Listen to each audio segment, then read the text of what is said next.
Welcome to Finding Holiness, where we delve into timeless Torah wisdom, revealing the sacred in everyday moments. Join us on a journey to elevate your spirituality and discover holiness in every aspect of life. I'm your host, Rabbi David Kadosh, and together, let's embark on a path of spiritual exploration. I hope you enjoy this next episode. Good evening, Erev Tov, everybody. Welcome to a special new series that we are promoting, publishing, and sharing with all of you tonight, beginning tonight for the next few weeks. We are happy to be learning Beyahad here on our podcast, on our Wednesday night shiur, Megilat Ester. We are lucky this year in that we have a double Adar. Some may not think it's lucky, but we have more time to study the Megillah with a little bit more patience, with a little bit more focus. And I'm happy that you're joining us tonight live to study the Megillah with me and over the next few weeks. And of course, if you're not here live, that's okay, because you're probably listening to it on the podcast or findingholiness.com, Finding Holiness Podcast on Spotify, on Apple Podcasts, Google Podcasts, wherever you hear your podcasts. Thank you very much for tuning in to listen, and I hope you stay with us over the next few weeks. And of course, always check out our website in case you missed something. Everything there is archived for your pleasure and enjoyment and for your Torah learning experience. I want to begin, first of all, by mentioning our series sponsor for the next few weeks. The Megilat Ester series is sponsored Le'ilu Nishmat Mrs. Alegria Ben Maman Zichrona Livracha, Alegria Bat Rika, by her loving grandchildren. So a big shout out and a thank you to all of you, the grandchildren, who stepped up and made this very much possible. Skula Mitzvot, the words of Torah that we say this evening and for the next few weeks be Le'ilui Nishmata Ti Nafshat Zerura Bitzror HaChaim Amen. We also have another shiur sponsored tonight specifically. Thank you to Mr. Yaakov Medina, who's sponsoring this in memory of his brother, Mr. Yitzchak Ben Miriam Zichrono Livracha, as well. The words of Torah that we say this evening should be Le'ilui Nishmato. Amen. So this is the first class of 6 that we are going to be engaging in the Megillah. It's we have 6 weeks really until Purim. Purim, I believe, is a Wednesday. So we are going to attempt to finish the Megillah and span it over the next 6 weeks. So just to give you a heads up, if you're listening to this live or you're listening to it on a recording, how this is going to work. Tonight we are going to study chapter 1, the first parak. Next week we're going to study chapter 2, and then we're going to start combining some prakim, some chapters. We'll do 3 and 4 together, 5 and 6 together, and the 5th week we'll do 7 and 8, and then 9 and 10. 10 is actually quite short, but that's okay. But we'll culminate there with number 9 and number 10. As well, it's important to note how we are going to be studying this. I'm going to focus on the peshat of the pesukim of the Megillah. Of course, there are 4 ways to expound the Torah and all of Tanakh: Pardes, Pshat, Remez, Drash, and Sod, one level deeper than the other. I want our listeners to just have a better understanding based on various commentary on the simple Pshat of the pasuk of what's happening behind the scenes. There are different commentaries that speak about it. A lot of us are familiar with what Rashi talks about, and Rashi often quotes the Gemara, which we will also discuss as we go along. But just to keep that in mind, so you don't hear me talk about many midrashim or much gematria or stuff like that, that's because that's all fantastic and it's great. It's a deeper sense of learning. But I want our audience to just have a well-rounded understanding of what is happening in the Pesukim. So let's give an overview first before we actually jump right in there of Megilat Ester in general. So Megilat Ester, as we know, is read in the Bet Knesset on the holiday of Purim. It's read twice, once at night and once during the day, and has become one of the most well-known books of the Tanakh. The story unfolds in the capital of Persia, which is known as called Shushan, during the last years of Galut Bavel, the Babylonian exile, the 70 years in between the first and second Bet HaMikdash. The Babylonian exile had already began, and that empire was conquered already by Darius from Media. He was Darius the Mede, and he was succeeded by his son-in-law Koresh, also known as Cyrus. He was a Persian. He was from Paras.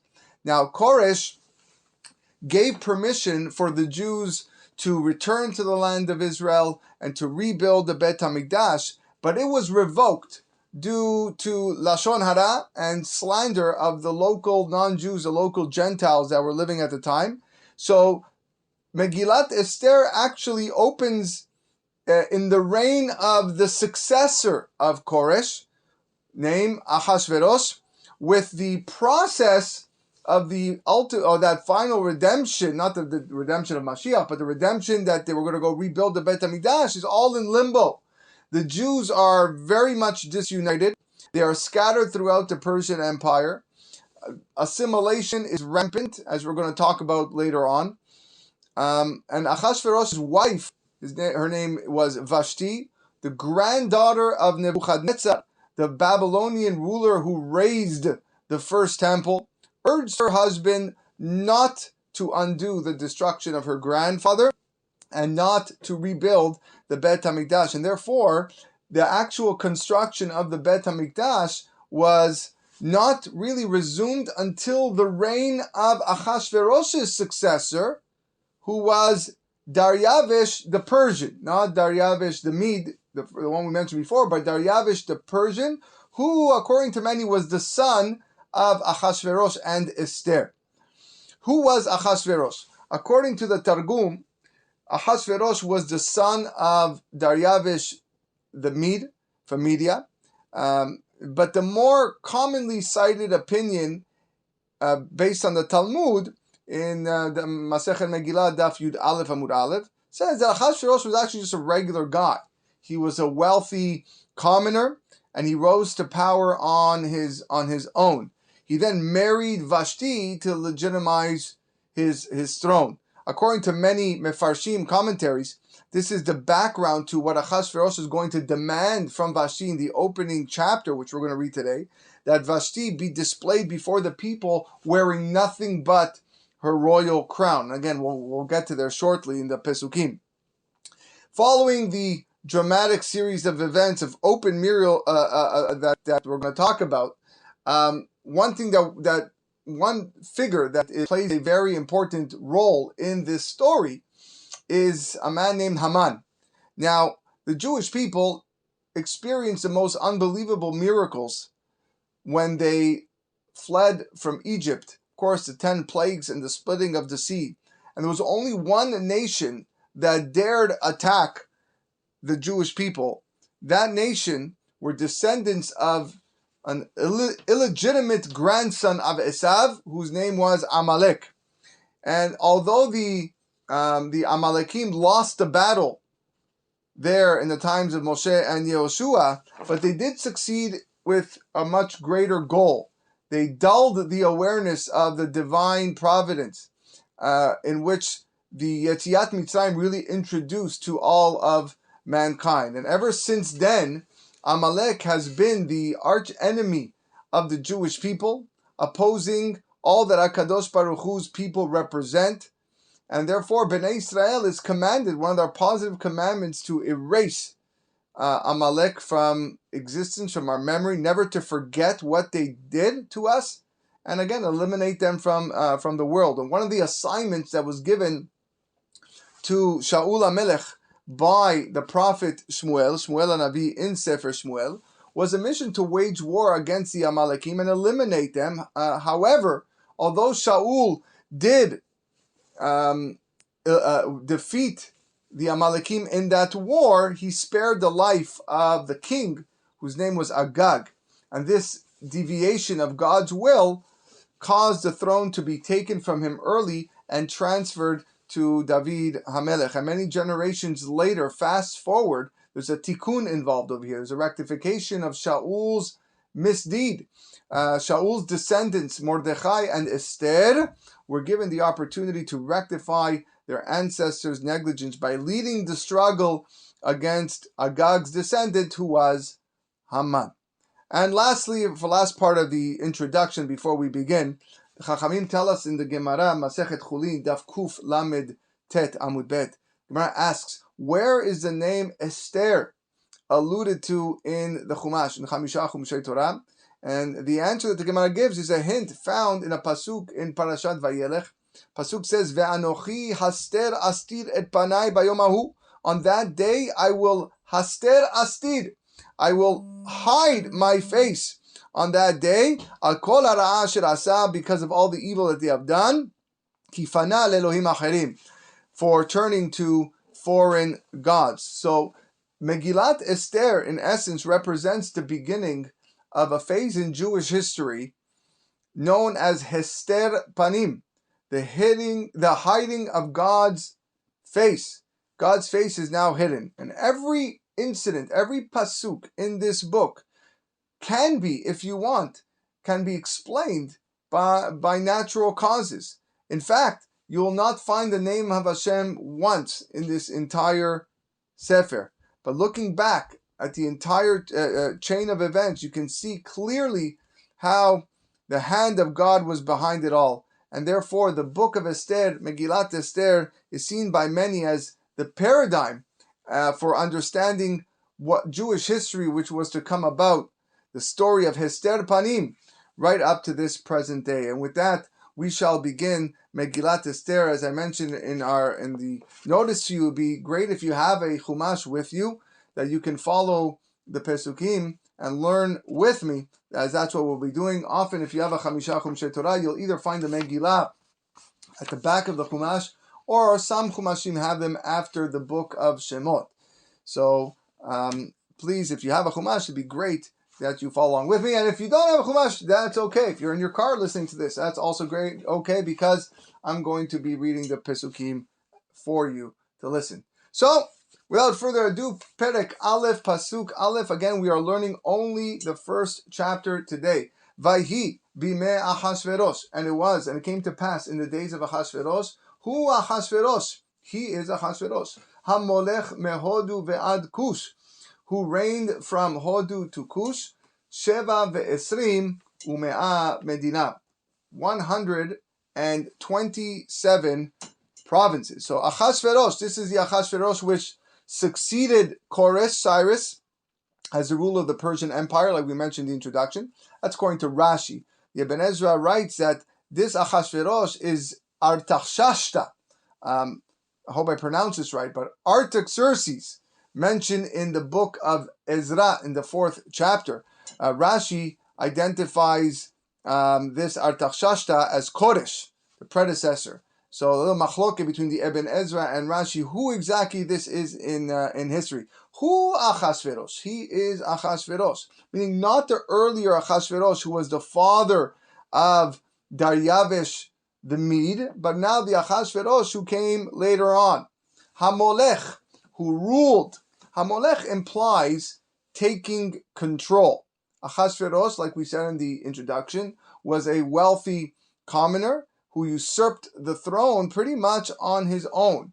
And he had control over 127 provinces. Sheva ve'esim u'me'a medina.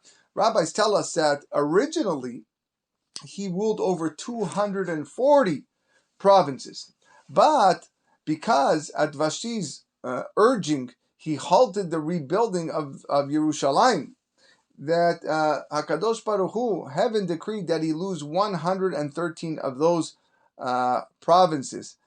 He was then left with 127, which is a remez, which is a hint to his future marriage to Esther. Esther was a descendant of the matriarch Sarah Imenu, who also lived to 127 years old, as brought down in Parashat Haye Sarah in Sefer Bereshit. Mehodu ve'ad Kush, literally translated as India to Ethiopia.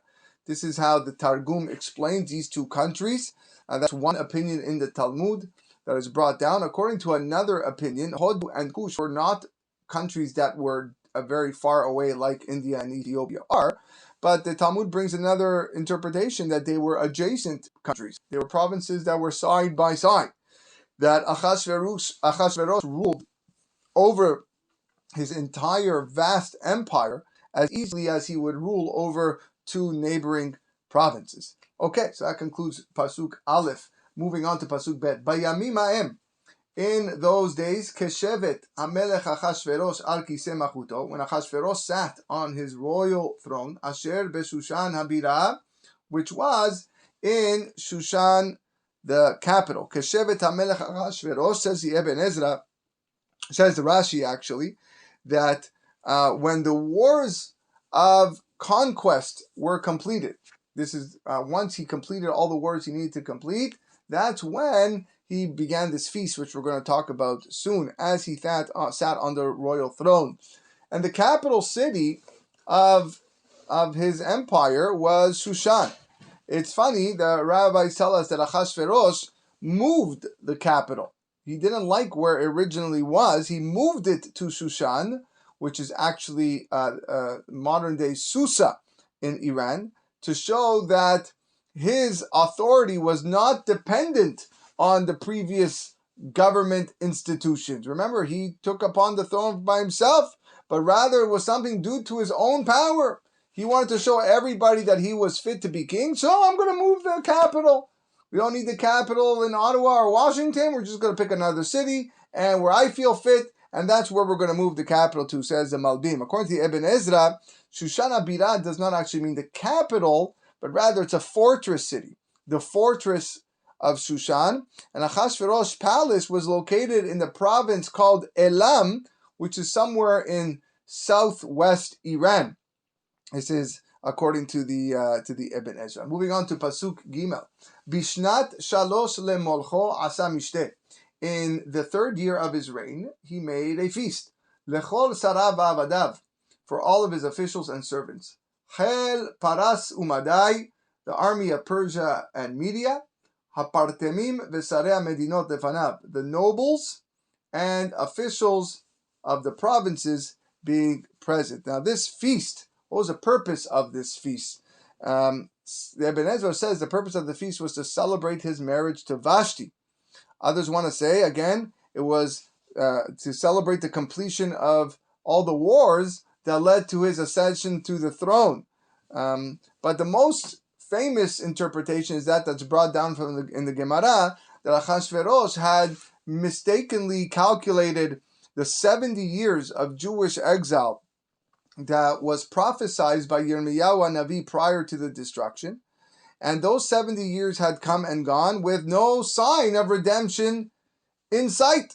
So he assumed that the Jewish people no longer pose a threat to him or his government or sovereignty, so he celebrated with a feast. That's the most accepted interpretation of why he made a feast. Moving on to Pasuk Dalid, where it starts to show us exactly how much wealth he had and how lavish this party was. Pasuk Dalet says, Behar Oto, et Osher Kevod Machuto, on this party where he displayed the riches of his glorious kingdom, Ve'et Yekar Tiferet Gedulato, and the honor of his splendorous majesty for Yamim Rabim, for many days. How many days? Shemonim Umat Yom, 180 days. This feast that he made lasted for many days, and this is, Rashi said, the whole purpose was to display all the riches that he had.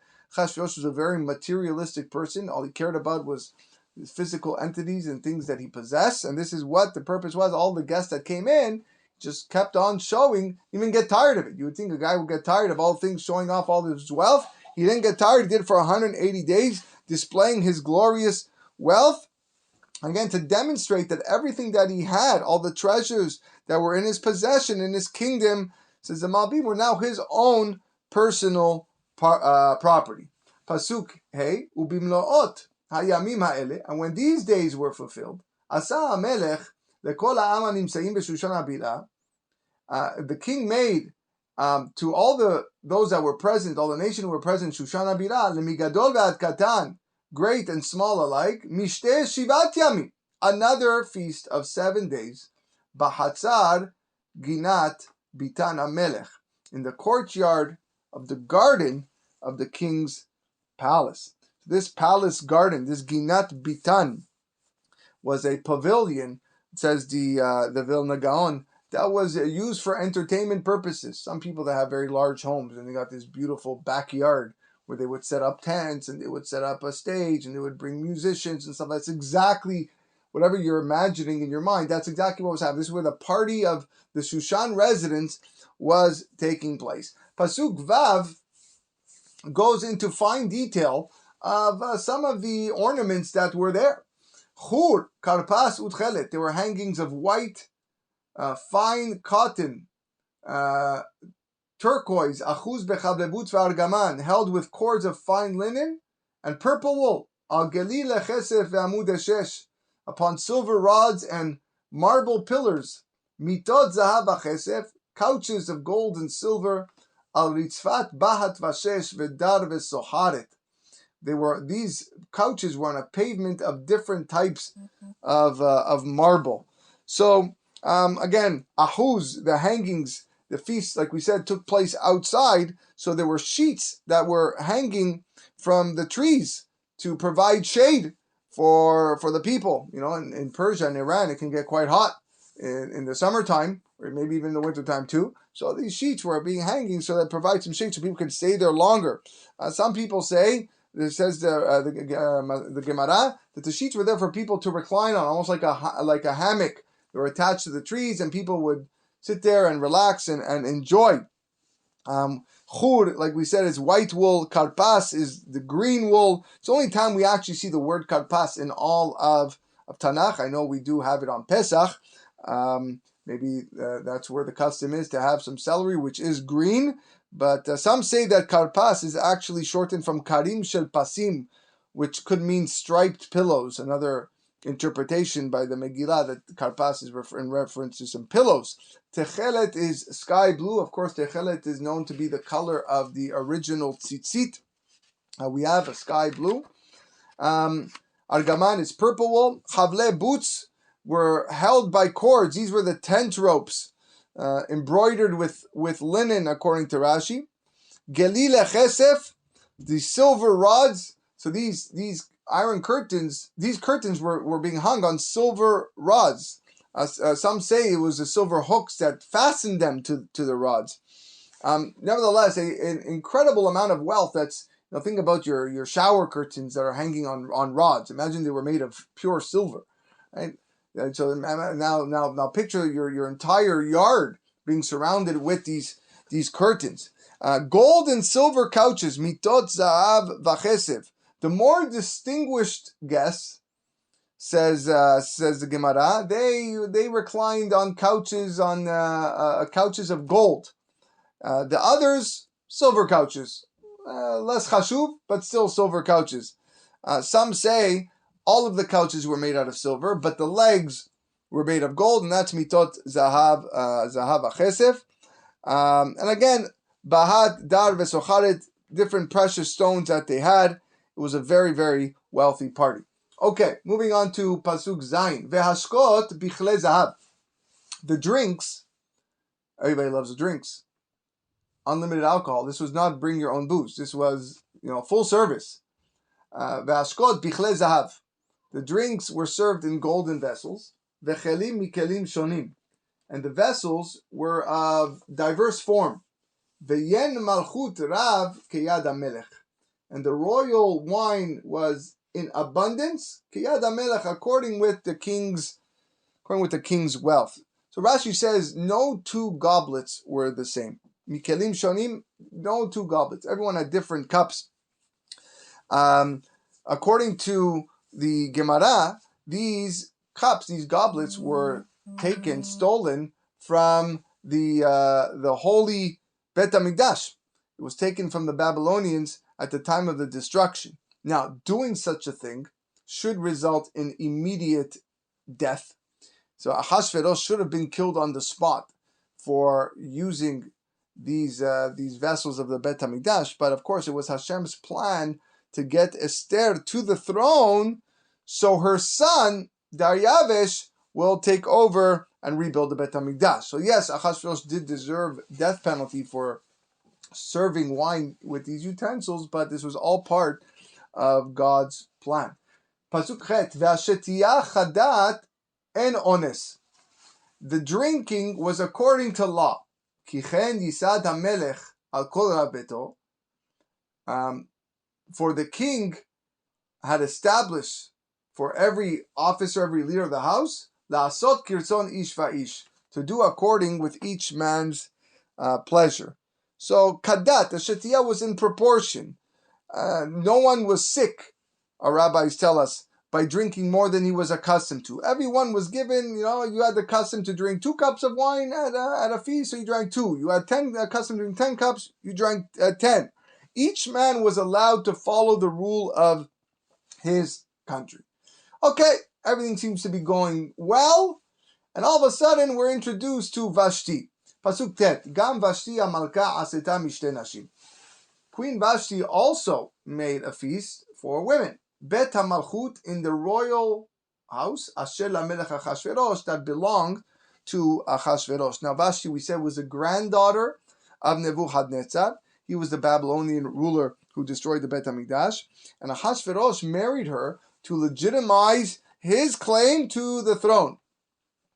She made the feast in the Bet HaMalchut Asher LaMelech Achashverosh, in the king's royal house of the king. She made it in the king's palace rather than her own quarters. Why so?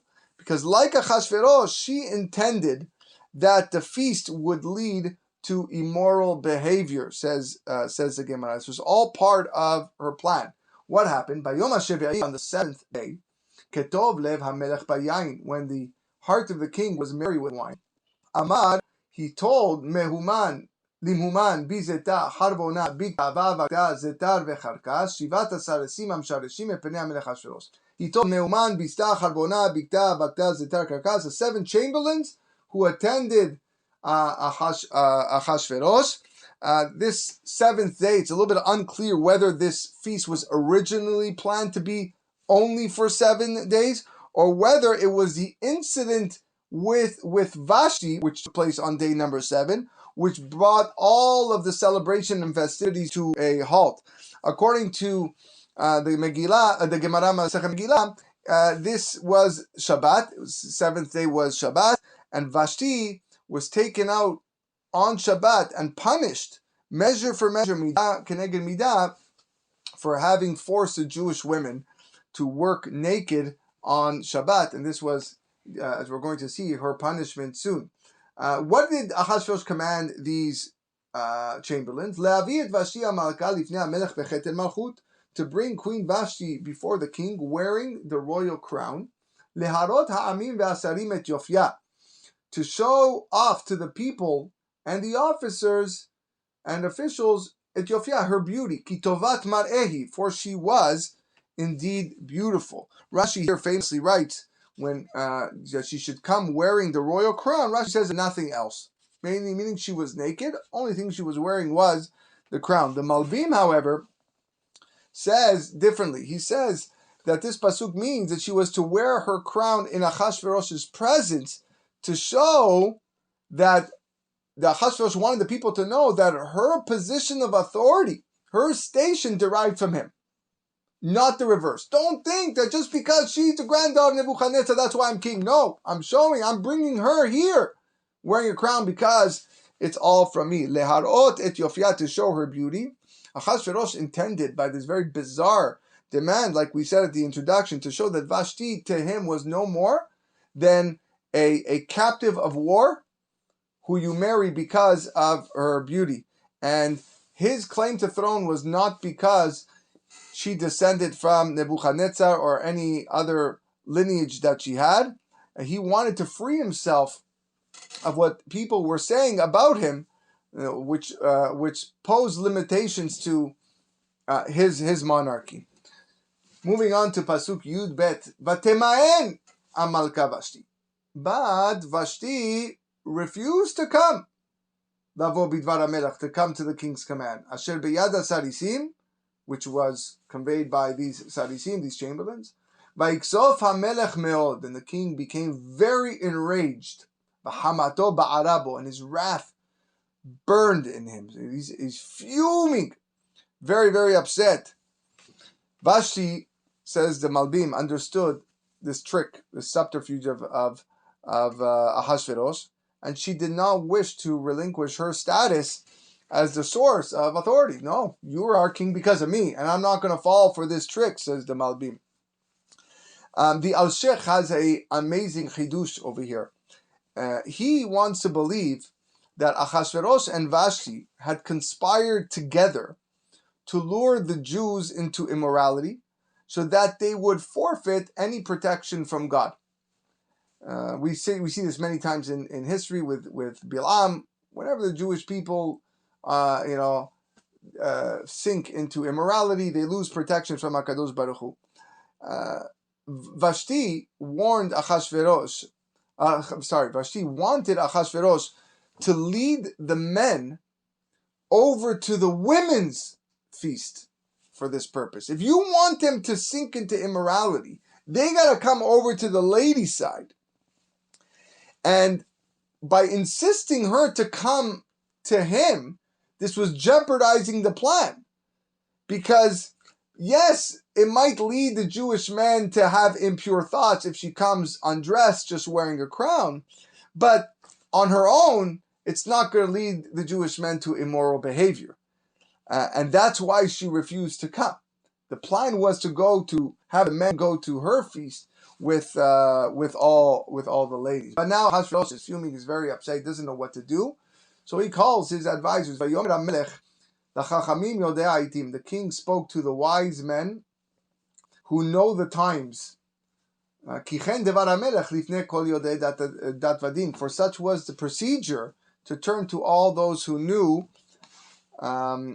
judgment, dat vadin, the law and the judgment. So these Yodei Ha'itim, those that were knowledgeable of the times, some say they were astrologers. The Al-Sheikh, the Ibn Ezra says maybe they were just people who were familiar with the history. They were historians that knew what took place in previous generations with other kings, and could advise him on what to do in such a situation. According to Rashi, Lifnei kol yodei dat vadin, those who knew the law and the judgment, is an explanation of Yodei Ha'itim. They're the same people. But many want to explain that there were two legal systems in Persia, in the Persian Empire. One system were those who was Yodei dat vadin, versed in law, and these people, they judged cases between equals according to fixed laws, fixed statutes. This is what the law is, that's what they did.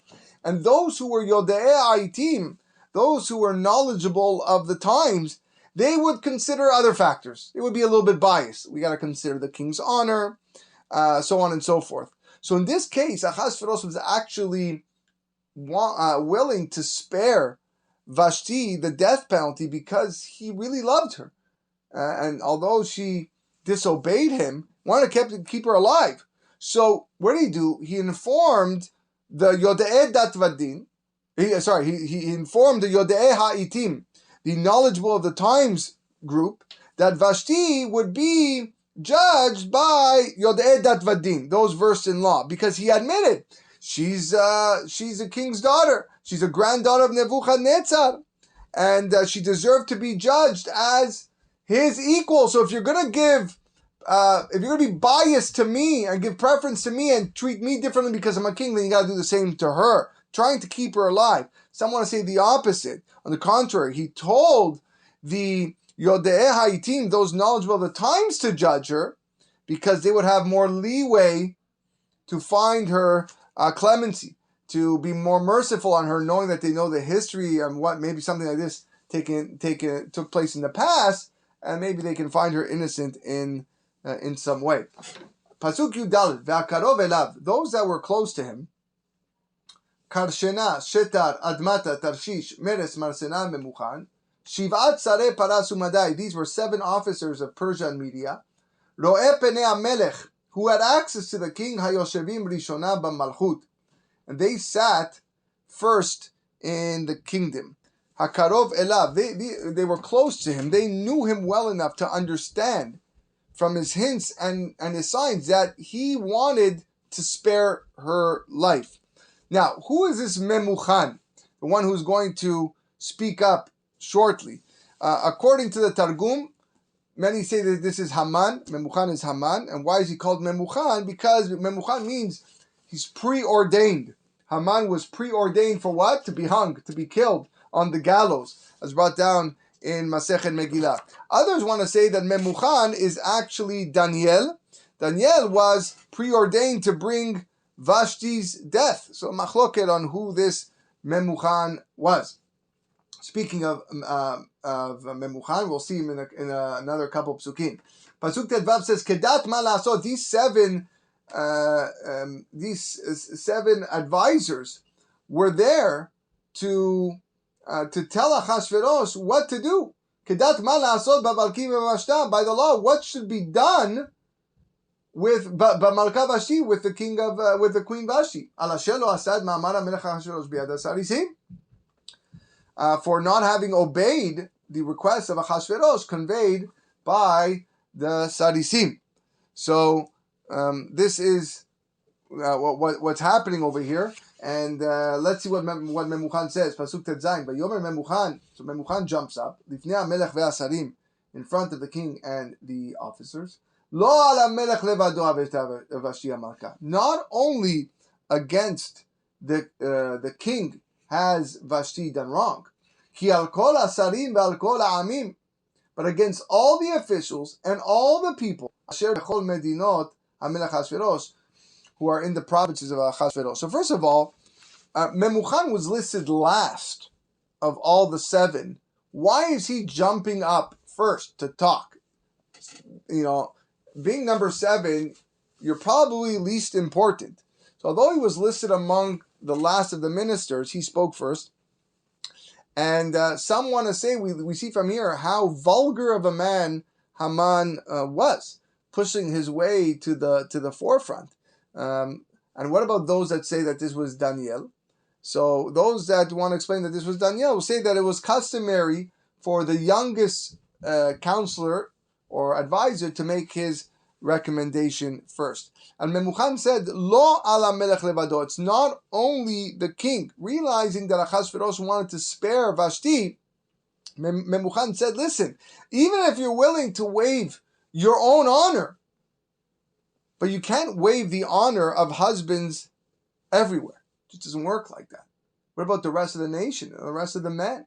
As he's going to explain, Pasuk Yud Zayin. Ki etzeh devara malka, Pasuk Yud Zayin says, the queen's deed will go forth, al kol anashim, to all the women, leavzot balehen be'enehen, making their husbands contemptible in their eyes.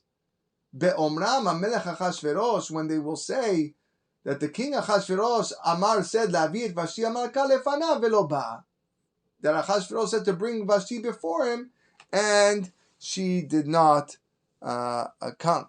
In other words, king, you're going to be a laughingstock. People are going to be poking fun at you at all times. Everyone is going to hear what Vashti did to you and how they disparaged and how she disparaged you. You know what they're going to say? Brought down the Nachal Eshkol, that not only can't he control his wife, he can't control his kingdom. And that means you're going to lose everybody. All your followers will be gone. We live in an age of followers. Everybody's followers. How many followers you have? Imagine losing all your followers. Wow, instant depression nowadays on social media if you lose all your followers. This is what's going to happen. You're going to lose all your followers because people are going to think that you don't have a handle on your country if you can't even control your wife. Pasuk Yudchet, Ve'ayom hazeh, and this day, Tomarna sarot paras umadai, the princesses of Persia and Media will say, Asher shamu devar malka, after hearing what the queen did, lekol sarei hamelech uchtai bizayon vakatzef, there will be much contempt and rage. So ve'ayom hazeh. So Memuchan was saying, yes, although it will take some time for the word to reach the common women outside of this city, but the noble women that were present at the mishteh of the feast are going to begin treating their husbands with contempt that very day. Pasuk Yutet. So what did he advise? Imal melech tov. If it pleases the king, Yetzeh devar malchut milefanav. Let a royal edict go out from him. Veikatev bedadeh paras umadai velo ya'avor, and let it be written into the laws of Persia and Media, and it will not be revoked. Asher lo tavo Vashti lifnei hamelech Achashverosh, that Vashti never again appear in front of Achashverosh. Umalchuta yiten hamelech lir'ota hatova mimena, and let the king confer her royal estate upon someone who is better than she. Yetzeh devar malchut. Most commentaries understand that the directive just prohibited Vashti from entering Achashverosh's presence in the future.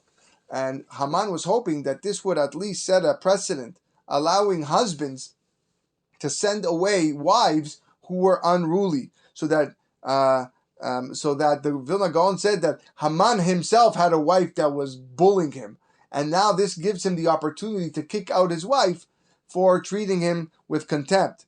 According to Rashi, though, and this is one that many of us are familiar with, this was Vashti's death penalty. But it seems that only Rashi is the one that holds that she died. According to the simple shot of the text, it was just, we're kicking her out of the house and you cannot come back. And we're going to just find another queen to take your place. And this is going to be written into the laws. That should be the fate of any woman who treats her husband disrespectfully. Asher lo tavo Vashti, and if she was to come into the king's presence despite the decree, okay, then she would be executed. That's how the Targum and the Vilna Gaon says. You can no longer come back, and if you do, then you will be killed. But like we said, according to Rashi, this is the explanation of why she was executed. Because she didn't come to the feast. It all depends on how you read the pasuk, and we're going to find a woman lir'ota hatova mimena. Memuchan here is recommending finding another woman of high birth, better than she, someone more beautiful than Vashti, or even better in her behavior, seeing what has happened to Vashti. Pasuk Kaf, we got a few more pesukim left. Then the king's decree, which he will proclaim, shall be heard throughout the kingdom. Kirabahi, for it is grand. And now all the wives will show respect to their husbands. Lemigadol ve'ad katan, great and small alike. Kirabahi, vast though it is, says Ibn Ezra. This is so significant. What is taking place here? You want people to understand it and to internalize this new edict. Pasuk Kaf Aleph, Vayita badavar be'enei hamelech ve'asarim, vayas hamelech kidvar memuchan. This proposal was very favorable in the eyes of the king and his officials, and the king did according to the word of Memuchan. These words had a soothing, calming effect on Achashverosh, and it's almost like everything went away. Remember that rage? Remember that anger? The fuming experience that he was going through when Vashti disobeyed him, and all of a sudden he's calm. This is the first time we see this type of social conduct. Achashverosh was very two-faced. Achashverosh, many call him, was the epitome of schizophrenia. That's what he was. He would flip in an instant, go crazy, and then just one thing just totally calm down. And this is the first time that we see it. Oh, everything is good, beautiful, let's make the law. Vayishlach Sefarim, last pasuk. Vayishlach Sefarim el kol medinot hamelech. And therefore, he sent letters into all the king's provinces. El medina umdina kichtaba. To each province in its own language and script. Ve'el am ba'am kiloshono. And to each people in its own language. Liot kol ish sorer bebeito. To the effect that every man shall rule in his own home. umdaber kilshon amom, and speak the language of his own people. Ve'el am ba'am kilshono, each person in his own language. The Malbim explains that Ahashverosh's objective in addressing each province in its own language was to show that it was no longer the Persian Empire which ruled, but I ruled. It was Ahashverosh himself which ruled, and everyone was paying homage to him, including the Persians. Kol ish sorer bebeito, every man should be the master of his house. And again, the Malbim here writes that it was this decree that created the situation, obtaining to this day that in some parts of the world, women are considered virtual slaves of their husband. It still exists today. What happened thousands of years ago? It was this, says the Malbim, this edict that was sent out to all the countries that every man should be the master of his house and treat ladies like rubbish and garbage, like slaves. This is where it comes from. Umdaber kilshon amon, speak the language of his own people. If a husband and wife came from different countries, now all of a sudden the wife was obligated to learn the language of her husband and not the reverse. And again, Tosafot in Masechet Megillah also cites the opinion that Memuchan is Daniel, and that maybe Daniel made this proposal in hope of compelling his own wife to learn to speak his language. I want to end with the following chidush on this pasuk, that he sent letters to all the king's provinces to the effect that every man should be the master of his home and speak the language of and the lady speak the language of his own people. We started the Megillah with this introduction that every pasuk in the Megillah amplifies the magnitude of the miracles that took place. And although it seems that things are happening by nature, that's not what's happening. But you read this pasuk, and you must ask yourself, okay, what relevance does this have in the general story? Like, what this pasuk, what relevance could it possibly have to the miracles of Purim?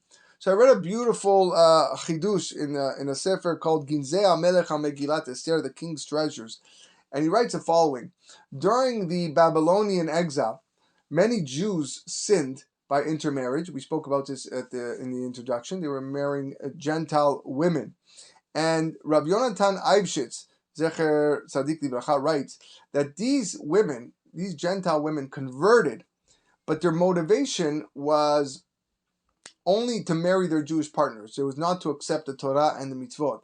And the law is that all Gentiles who convert for the sake of ulterior motives, their conversion is not legitimate and they're not legally Jewish. It stands to reason that these Babylonian women spoke their mother tongue with the children. They had no interest in learning the Hebrew language or Lashon HaKodesh, and they taught their children, these Jewish children, their pagan beliefs. But now comes Haman, and with this decree, dramatically changed the lifestyle of all of these intermarried couples. Since the law now stated that every man should rule in his own home and speak the language of his own people, now these women had no choice but to speak to their children in Lashon HaKodesh, in the mother tongue of the Israelites, and bring them up according to the laws of the Torah. Says the Sefer Ginzei HaMelech, this explains how nobody surmised that Esther was Jewish, even though it was well known that she grew up in the house of Mordechai, and they were married for years. Intermarriage became so common that the fact that Esther was married to Mordechai, it didn't indicate to the public that she was Jewish. So we see that the sinners who married Gentile women unwittingly set the scene for the miracle of Purim. For if it were not for their sin, Esther's nationality would have been easily discovered, and she would have never been appointed queen. Not only that, an additional chidush, Haman, through this, was provided with an unbelievable positive proof that Esther was not Jewish. How so? The Gemara relates that Haman rejoiced when he made the lot, which we're going to learn about soon in the next few weeks. He made the lot fall in the month of Adar. The Gemara tells us in Masechet Megilat. Why did he rejoice when it fell in Adar? He rejoiced because he knew that Moshe Rabbeinu died in the month of Adar, and he suspected that Mordechai, a Yehudi, was a spiritual descendant of Moshe. In fact, according to the Arizal, Mordechai, yes, indeed, possessed some fragments of Moshe Rabbeinu's soul. The Midrash tells us in Parashat Noach, actually, Moshe was destined to be the Redeemer, and Mordechai was destined for redemption. All Redeemers contain a fragment of the soul of Moshe Rabbeinu, who was the first and ultimate Redeemer, right? In the time of Yetziat Mitzrayim, he was the paradigm of all Redeemers. And Mordechai was the man who was destined to bring about the Jewish people's redemption. So when the lot fell on Adar, Haman's like, I got this. So what he surmised that the casting of the lot indicated that Mordechai would also die on that month. At the same time, the lot also eliminated any suspicions he had about Esther's nationality, because they made him draw an absolute parallel between Moshe and Mordechai. Moshe and Mordechai must be equal because they're both redeemers. Who did Moshe marry? Moshe married a Gentile. Tzipporah was the daughter of Kohen Midian, the daughter of Yitro. So Mordechai must have also married a Gentile. Esther, not Jewish. He was a convert, not Jewish. And now he was relieved, and he concluded that Esther was not of Jewish origin. So yes, this pasuk that concludes the first perek indeed has tremendous relevance to the overall Purim miracle. I want to thank everybody who joined us tonight for the first part of this series. I invite you to come back next Wednesday evening at 8 p.m. to listen live, and of course, tune into our podcast if you missed it, or our website, findingholiness.com, to hear this class, future classes, and all previous classes. And remember that holiness matters. Wishing everybody a wonderful night. Be well.